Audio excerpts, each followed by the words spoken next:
Yo, what's up sa inyo mga Tiny Fins? Welcome back to my YouTube channel. So, yun guys, long time no see sa inyo. So, bakit nga ba ako matagal na nawala? Pinakauna guys, na-aksidente tayo sa motor, nag-slide tayo habang nag-deliver ng mga isda at aquarium. Kaya, ayun, sumemplang tayo at okay naman na guys. Medyo okay yung mga sugat natin, matagal na rin to. February 14 pa naman nagyari yun. So, mga 2 linggo na nakalipas. Yun yung ating bad news, pero yung mga good news naman, yung motor natin na Honda Click, napalitan na siya ng Aerox B2 na 2022 model. Tapos sa benta na natin yun, na-buy and sell natin yun. Tapos meron tayo ditong Aerox na version 2 na 2023 model. So wala siya dito guys, nandun siya sa may parking kasi medyo malakas yung tunog dahil medyo upgraded yung motor na yun. Kaya hindi ko muna pinapasok dito dahil syempre pag binomba natin yun dyan, maingay, nakakaya naman sa mga kasama natin sa kompang kila Lola. So, ayun guys. So nga pala guys, kaya ako gumawa ng video. Ayan. Kasi kung mapapansin nyo guys, kukunti na lang yung mga isda natin. At ayun, mag-restock tayo ng mga isda. Yan, so yung mga rancho natin, hindi to guys yung mga maliliit dati kasi pinakyaw na yun. Ito naman yung mga malalaki, mga bago na yan. Tapos yung mga Oscar natin guys, yan, kakaunti na lang. So medyo madilim guys kasi nga gabi na rin. Tapos yung ilaw natin, kakaunti lang kaya di masyadong ganun kitang-kita yung mga isda sa aquarium. Pero meron tayong mga bagong parating na mga isda. So mga assorted fish yun, iilan lang. Kasi parang mas ginogol ko ngayon na mas marami tayong variety ng isda. Kahit konti lang sila, basta marami tayong variety, mas maganda. So para mas pag-aaralan natin yung mga karakteristik ng bawat isda na inalaga natin. So medyo naano kasi tayo guys, medyo nadamihan tayo sa Glotetra. Puro Glotetra na lang mga isda natin sa mga tank natin. Pero yung mga parating natin ngayon guys, yan. Dito natin siya ilalagay sa mga maliit nating 10 gallons dito. Yan. Tatanggalin lang natin yung mga natitirang mga isda dyan. Sasama natin dito sa mga kapamilya nila. Yan. So, hintay lang natin guys. Actually, kakatas ko lang mag-water change. Nag-refill lang tayo ng mga tubig dito. Tapos natin maglinis. Tapos, syempre, hindi natin dapat kalimutan itong asin. Kailangan natin maglagay ng asin. Dagdag protection sa mga isda natin. So, ano bang benefit ng asin? So, yung asin guys, nakakapagdagdag ng slime coat sa ating mga isda. Kung hindi nyo alam yung slime coat, ito yung protection ng mga isda natin sa kanilang mga scales. So, hindi siya visible. Pero pag visible pala yung slime coat, basta kunin nyo yung isda tapos tingnan nyo na malapitan. Para siyang slime talaga na transparent. Pero makikita nyo naman yun guys, basta ganun.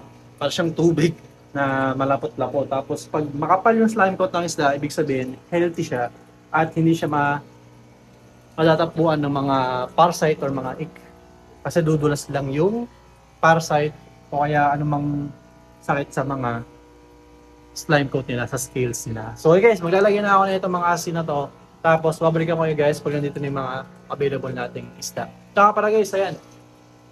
Kukunti na lang yung mga stock natin ng accessories. So medyo marami tayong nagastos ngayon guys. Tayo nga, dahil dun sa aksidente, medyo nabawasan yung ating pero okay lang yun.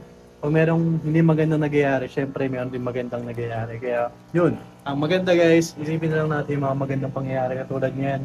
Meron tayong bagong motor na Aerox B2 2023 model. So, tagal ko na guys gusto mag-upgrade. So, ayun. Yun lang guys. Kaya, think positive lang lagi. Ganun talaga. Nagkakagat ng aksidente. So, ngayon, ingat-ingat na lang talaga. Dobling ingat. At yung nga pala guys, yung motor ko na yun, ay binibenta ko rin yun. Kaya kung interesado ka, pay mo lang ako sa aking main account, Hans Ulik. So, yun guys, tama lang dada. Hintayin na natin yung mga isda natin. At ayun, balikan kami muna. So guys, kakagising ko lang. Tayo na yung mga isda natin. So, madami pala to. Madami pero iba't ibang variety sila. So, tara guys. Ilagay na natin sila sa kanilang mga lagayan. Pero bago natin sila ilagay sa mga lagayan nila, acclimate lang muna natin at papakita ko sa inyo isa-isa yung mga available nating mga isda. So guys, tara. So, yung unang isda natin guys ay itong mga feeders. Also known as Shubunkin goldfish. Ay, baliktad pala. Ito yung Shubunkin goldfish, also known as feeders. Ayan. So ito yung mga pang basic na nalagaan na goldfish. In the same time, pwede itong pakain sa mga monster fish o kaya sa ibang isda. Ayan sila. Meron tayong isang casualties. So, ayan guys, ito yung pangalawang isda natin, yung mga fancy goldfish. Ayan. Meron ding isang casualty, isang fancy, isang Shubunkin. Pero overall, good, magandang kondisyon naman. Sama ko to sa mga rancho natin guys. So, ito naman guys ang ating powdered blue, yan. Gurami, tsaka yung golden gurami natin.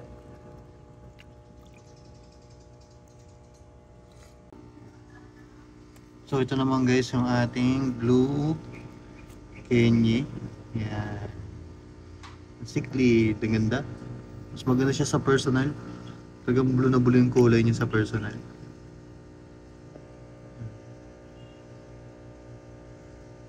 Ganda.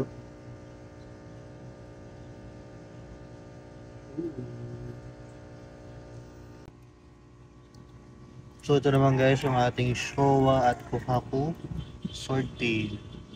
Laki din.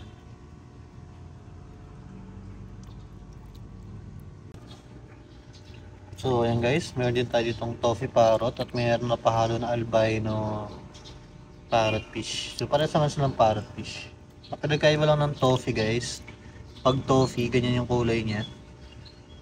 Pag albino or white or silver, ganyan, mas maganda. Mas matingkad yung pagkaputi. Clean white, yan, clean white. Sa toffee, medyo dirty white. So, yan, may naman tayo dito red swordtail. Ang liliksi nila guys, talon sa ng talon. So, ito naman guys, meron tayo ditong pink danyos. Marami pa tayong ibang kulay na danyos doon. Tara, buksan na natin yung mga yan. So, ito yung ibang danyos. Meron tayong blue at yellow. Yung yellow natin guys, mga long fin to. So, ayan guys, lagyan na natin sila sa kanilang aquarium. So, ito naman guys, meron tayo dito mga platy. Red wagtail. So ito mga ganito guys, pag may mga pindrot, talagang tinatanggal ko na to talaga guys. Kasi malakas to makahawa. So, pasensya na. Push.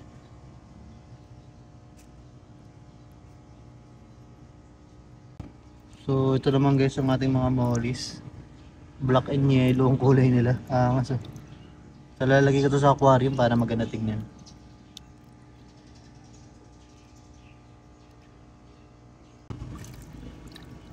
So ito naman guys ang ating janitor fish. Marami tayong in order. Kaya malalagyan natin yung mga aquarium natin.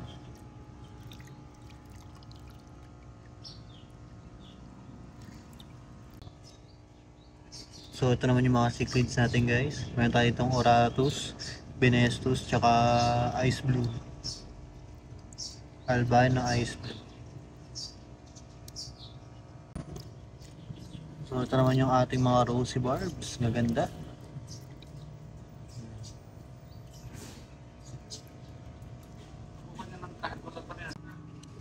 So ito guys ang ating mga blue moon platies. Makukulit ito guys, kaya lalagay ko na sila sa lagay nila.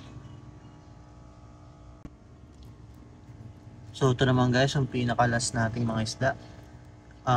Blue polar parrotfish. Ayan. Ganda. So, lagay na natin ito sa kanyang lagayan. So, yun guys. Nalagay na natin yung mga isla natin at sa ngayon ay pinapakain natin sila. So, dapat guys, maraming kasabi na wag mo na pakainin kasi nag-a-adjust pa. Pero para sa akin kasi, binibigyan ko lang sila ng konting pagkain. Siyempre, malayo yung biyahe. So, at least, kung gusto lang kumain, may option sila. Kasi baka mamaya, nangihina na sila, tapos wala pa silang makain. So, bali, wala silang pagkukunan ng lakas. Pero, yan yung mga isla natin, all goods. So, konti lang yung casualties. Ano? Dito ko muna nilagay yung ating mga blue kenya para kitang-kita sila. So, konti lang yung casualties ng mga isla natin. Siguro, total of 6 pieces, tag-isa bawat variety. So, ayan.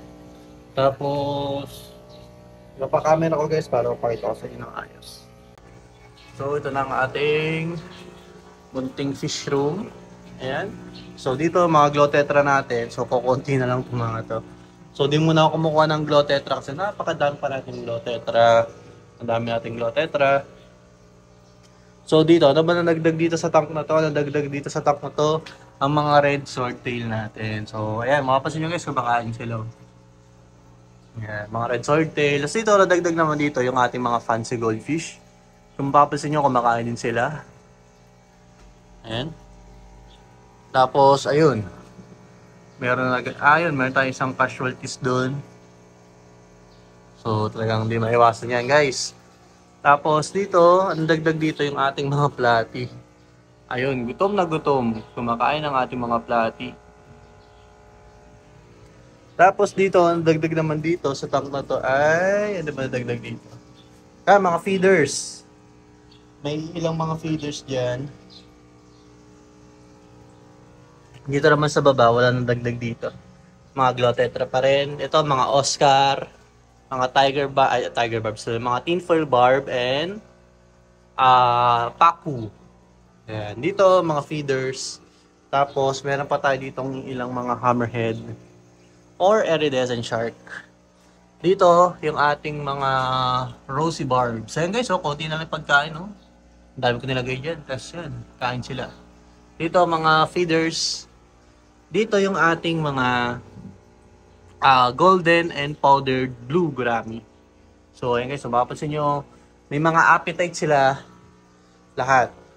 Ayan, dito kumakain din yung ating mga cichlids. Ating blue